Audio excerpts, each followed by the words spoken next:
ছাত্র জনতার অভ্যুত্থানে দেশব্যাপী সহিংসতা ও সরকার পতনের মতো পরিস্থিতিকে কেন্দ্র করে দেশের 20টি কারাগারে বিশৃঙ্খলা ও বিদ্রোহ করে বন্দীরা। কোনো কোনো কারাগারে হামলা চালানো হয় বাইরে থেকে। সে সময় ভাঙচুর ও অগ্নিসংযোগ করে পালিয়ে যায় 2200-র বেশি বন্দী।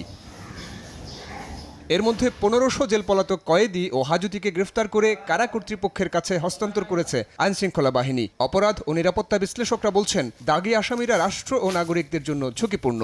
দাগী আসামি মুক্তভাবে ঘুরে বেড়াবে, এটা তো দেশের জন্য একটা থ্রেট ডেফিনেটলি। আমার ব্যক্তিগত মতামত হচ্ছে ম্যাক্সিমাম এই দেশে নাই, তারা চলে গেছে। বিজিপিকে সতর্ক থাকতে হবে, আমাদের নিরাপত্তা বাহিনীগুলোকে সতর্ক থাকতে হবে। It will always B A threat যতক্ষণ তারা গ্রেফতার না হবে।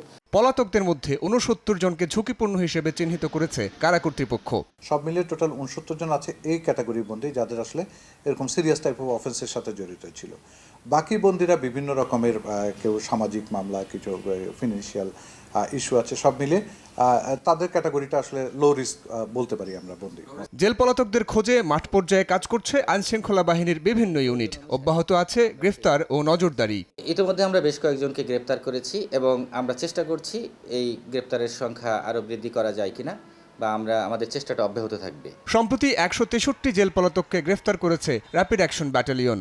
যারা জেল ভেঙে পালিয়েছেন তারা তো অলরেডি সাজাপ্রাপ্ত আসামি, তাদেরকে তো আসলে ছাড় দেওয়ার কোনো সুযোগই নেই। বিগত কিছুদিনের ভেতরে আমরা প্রায় 163 জন জেল পলাতক আসামিকে গ্রেফতার করতে সক্ষম হয়েছে এবং সাথে সাথে আমরা তাদেরকে আবার পুলিশের হাতে সোপর্দ করে দিয়েছি। জেল পলাতকদের গ্রেফতারে মাঠে থাকা সব বাহিনীর সহায়তা চেয়েছে কারা কর্তৃপক্ষ।